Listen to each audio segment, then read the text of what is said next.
a lot of comics use comedy for like a way to express themselves through pain and stuff. Do you see yourself as one of those comics? Absolutely. Really? Absolutely. Now, have you found a better way to express yourself though besides comedy? I've tried therapy. I've actually gone to sit there and pay my freaking $250 for the hour. How do you feel about that? In the beginning, I'm just like, oh God, I thought it was the biggest waste of time. My ex wanted us to go to do some couples therapy, just like, hey, let's try to hash things, fix our situation. And I thought that therapy was showing weakness, and I didn't like that. I didn't like that I would be, it's one thing to be vulnerable with another person. It's another thing when you bring in a stranger, and now you're exposing your thing right here, and it felt like, I didn't like it. Yeah. So it's a different level of vulnerability. Yes, it is. And you're paying them? Shit. So once we started doing couples therapy, it was like, all right, okay, I see it, I get it. And then we broke up, and I continued to see the therapist by myself. And after a while, it became a thing where I'm like, okay. I'd walk out of there, and more than anything, it showed me how to ask myself questions. Because I felt reflection. So I thought it was a very good thing. I still prefer the stage. It's a lot more fun. But having somebody, say, well, how does that make you feel? Have you stopped to think about, and that was her thing, have you stopped to think about how? And I'm like, oh my God, I have more issues than I thought. Doesn't that always happen though? Do you feel like it gave you new tools to be able to handle conflict or situations in your life, or? I feel like it showed me how to listen better, because I feel like I was always, because I was doing what I was doing, like, how could I be wrong? How could I be wrong? Look at what, look at where we're at, what's going on, if I'm wrong, really, I'm wrong? So I didn't see it. I was like, no, I'm not wrong. Because if this is wrong, I don't want to be right. Thank you. That's one of those things. But, it was possible to still be the wrong way or say the wrong thing. I had to really just take a step back and allow myself to go, all right, maybe I'm not always right. And that's a hard thing to do. Totally. I had to check myself, and I felt like that's why I do appreciate. Yes. Yeah, it's hard. It's another reason why I have dogs. They're beautiful because they love you unconditionally. They don't care if you stink. They don't care what you say or do. At the end of the day, as long as you make them feel safe and comfortable, they love you. Yeah. And you can learn a lot from that. Sometimes silence is okay. Yeah. They give you security and peace. Yes. Mm-hmm. Silence being okay, was that a problem for you back in the day? It was, because I always felt like there needed to be something there. Yes. You know who taught me that I don't need to do that? Matthew Perry was in an interview, and he said, I realized one day that I don't always have to make people laugh. And I felt like if I wasn't doing that, if I was quiet, I feel like I'm rude. And I'm being disrespectful, or the uncomfortable nature is God gave me the ability to not make this uncomfortable, so I'll do that. I remember I was in an elevator with him once, and I was upset, and I sat there quiet, and there was people in the elevator, and we went up. Not one person said anything. It was the first time I've ever rode an elevator where I didn't talk to anybody. I couldn't believe that other people were okay just sitting there not talking. And it was so weird to me that how could you stand next to a stranger and not get to know him? When he told me that, and I'm like, people don't normally talk in elevators. I'm like, you always talk in an elevator? He's like, yeah. I'm like, okay. I just felt like, I don't know. I just like getting to know people. It's just I don't know. I've always been like that. How do you manage to, because it might be hard for the audience to understand this, because when you're in show business, right, they only see what you want them to see. They don't see the joke when you're building it. They see the joke when it's ready to go. But with those jokes come the actual real pain that you go through. The industry is so tough, man. You could lose friends. You could lose people that you broke bread with. There's people that you look at in the eyes and be like, you're my brother for life. And now he's gone. And you have no idea how that even got there, because you realize you're in an industry that you have to delegate with other people's egos, prides, their relationship, the way they deal with things in their home. It's not yours. It's there's so many things that could break your heart. What was and all that happens every day. How do you deal with it? Cry, drink. Really? Really? Because like that, You know, it's- I'm not joking. I smoked for a bit to numb myself over it. You find ways to deal. But that can't be healthy. It can't, and it's not. It's not. You know. Did you catch yourself drinking a lot because of that? Yes. Still. Are you still drinking actively? Why I drink all the time. Really? Yeah, but I mean, you know, to be social. But I mean, it's not like how can I say it? You don't do it to cope so much anymore? No, I don't. I don't. But I still Slippery slope. I still deal with the situation of people coming into my life and people coming, you know, leaving my life, and that still happens. And it's, again, you know, a lot of relationships are affected because we do this, because it's it's this. Show business is crazy. It really is. And if you're not careful, people do get hurt. I feel like you didn't know, and this could just be from my observation, because this is what happened to me. I didn't know how deep that rabbit hole goes. And I think this is the reason why good people fall. Because I've seen really, really good, like enthusiastic, loving people just get burned so many times that they're like, okay, this is how I have to act and behave for me to get respect from people. So how do you become the light of the room and still respectful, but also put up your boundaries, saying like, I'm not going to leave you, but if you cross this line, you're leaving me? It's really hard because I feel like I've been really bad at setting boundaries. I've been really, really bad at setting boundaries because, it's hard to say no. It is hard to say no, especially to people that you love and care about. When they see how things are going, there is a sense of entitlement amongst the people that are around you, and it's hard to tell them, hey, this is. I mean, I'm sharing some of this with you, but it's not, all available to you. And how do they forget this? And it's really hard to establish that, because then once you start showing them that you're trying to build a boundary, all of a sudden you're the problem, you're the asshole, you're the, and then you're like, no, that's not what I'm trying to say. It's just that, and then you question yourself. You're like, am I the asshole? Should this be for everybody? What am I, Yeah, sure, you could borrow $30K. Yeah, no, pay back whenever. Okay. Yeah. You don't want to be the bad guy. You don't want to be the bad guy because you know you want to do good. Bad guy. I understand everything you're saying right now. So what was the first boundary that you're like, okay, I know you're having difficulties setting boundaries, but I'll give you an example, right? We'll use your family as one of them because that's how you could kind of branch out. Practice at home and then you use it everywhere else. There was an interviewer saying that you were driving your car and you said, if you never really struggled or worked for something, how could you really appreciate it? Absolutely. Okay. And then you have a joke where you talk about your son being spoiled.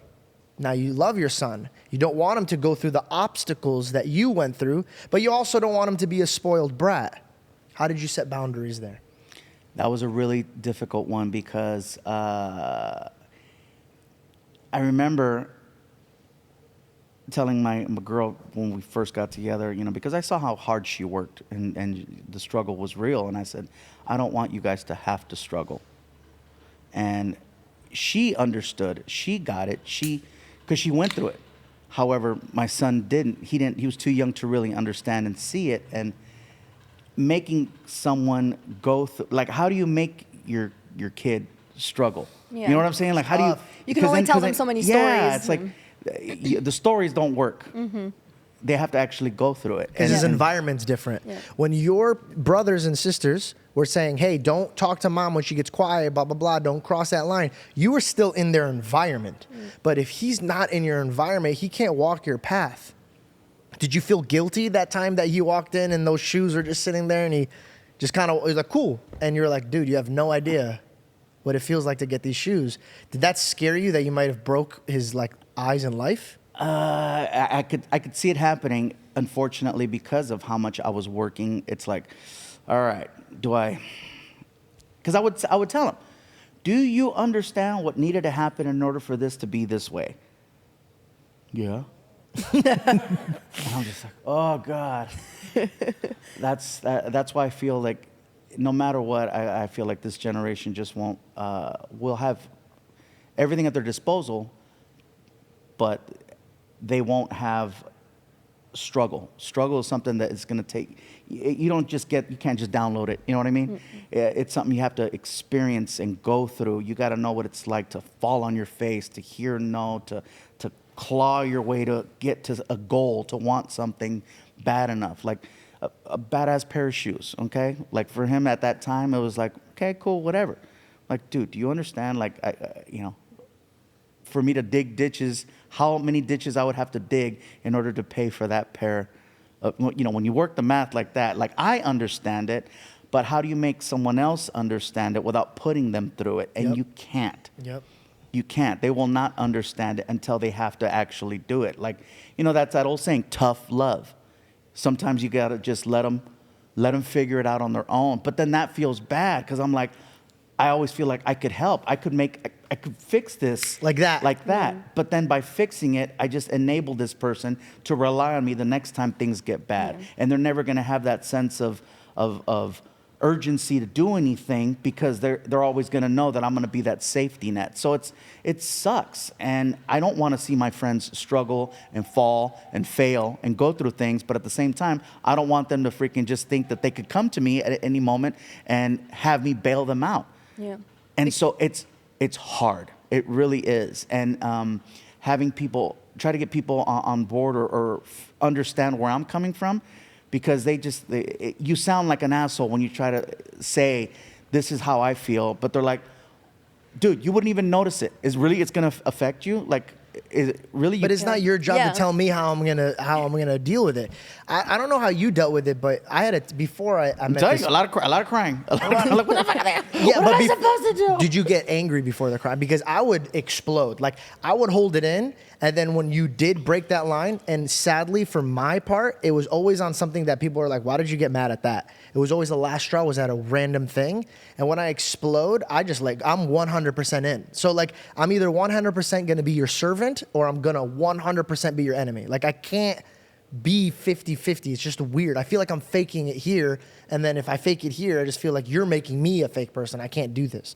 So it's like, yo, these are the boundaries. Like don't cross them. Like don't. But it's. I've been in the game only for 10 years, and it's still the hardest thing to do is say no to somebody. Like, hey, no. Like, I'm sorry, I don't think it's appropriate. You didn't work for it yet. And then you look like the bad guy, but nobody just gave it to me to do that. You have to work for it. Yeah, you never look good saying no. And the person that you're saying no to doesn't all of a sudden go, you know what, I respect your answer and thank you for enlightening me. Yeah. You're greedy, bro. You have all this and you don't automatically it's that. Automatically it's like, oh, that's how it is? Oh, okay. Oh, but then, do you feel like then in a way you kind of are able to see that person's true colors? Like, unfortunately, it sucks because you guys have to swallow the hard pill of being like, I have to swallow the pain of you probably being mad with me, but I know I'm doing what's better for you. You just don't know it yet, but I'm doing what's better for you. And then hopefully, if you have somebody who responds to you, properly or in a humble way, then you're like, okay, this person's right. The problem though is that I will see shoot, this is how they're reacting, their colors, but it's too late. I'm already invested in the person. I already care about this person. I love this person. This person, they've known me. And a lot of times, too, what will happen is I'll hear people will remind, and it sucks because I fall for it, where they'll tell me, I was there before all of this. I've known you for how long now? So they remind you about how the amount of time spent, and then you're like, you're right, okay, and this grows trust issues, like, man. There's no way it doesn't. Like, does this impact you for making new friends? It's really hard. It really is, because I can meet people all day, but then it's like, all right, day one is always fun. It's the honeymoon. It's great. We're cool. It's all laughing, fun. Second time, same thing. But then once you start hanging out after a while, then you start figuring out, okay, is there an angle to this? Is there an actual friendship being built here, or is it is this just going to be an acquaintance? Somebody that, hey, well, we do things for them, they do things for me, kind of a, like, or is it something where it can actually be a friendship? Does this affect you when it comes to dating? Oh, absolutely. How do you get past this? Do you date people that are elevated? or do you just Man, I still make horrible choices. I have bad decisions. I'm not good at it. And somebody reminded me of that the other day. They're like, you need to start hanging out and talking to people that are closer to where you're at in life. Have to be. You know, and I go, but it's hard to meet those people. It's like, you know, how do you do it? The road here is hard. So I don't want to be on a dating app or have a friend set me up. Do you DM on Instagram? Yeah. Yeah. Yeah. The way you said it didn't sound too You weren't exciting, man. excited. Yeah. Are you like a video guy or like a message type of guy? More message. You know, I like texting and stuff like that, but I used to send videos. Also, too, I don't chase. Like, it's there. You know Let's what I go. mean? It's Okay, like, Fluffy. Like, all right. You know, so I've never been good at pursuing. I'm always like I'm like, oh, you got me. You know? Yeah, all right. Yeah, okay. But you have the one. I'll stop running. You have the one thing that every girl wants, and that's to make them laugh. Literally, like I told guys all the time when I was single and I was dating a bunch of girls, they would ask me, how do you get girls? I go, dude, money, height, all this stuff is great. Success is great, but if you make somebody laugh and you feel like you're just a party, and when they see you, they're happy. They know that they're gonna have an enjoyable time. It's hard to beat that. You can't beat that. And so you're carrying around the torch of like, you hang out with me, unless you're hanging out with somebody that's like your mom, and then she's just not gonna laugh at you. No, right? Which you're gonna marry somebody like your mom. That's gonna be fun. She's not gonna laugh at a single thing you say, and you're gonna be like, this is the one. Well, I know she's here for the right every reason. relationship that went south was because they became my mom. You know what I mean? No way.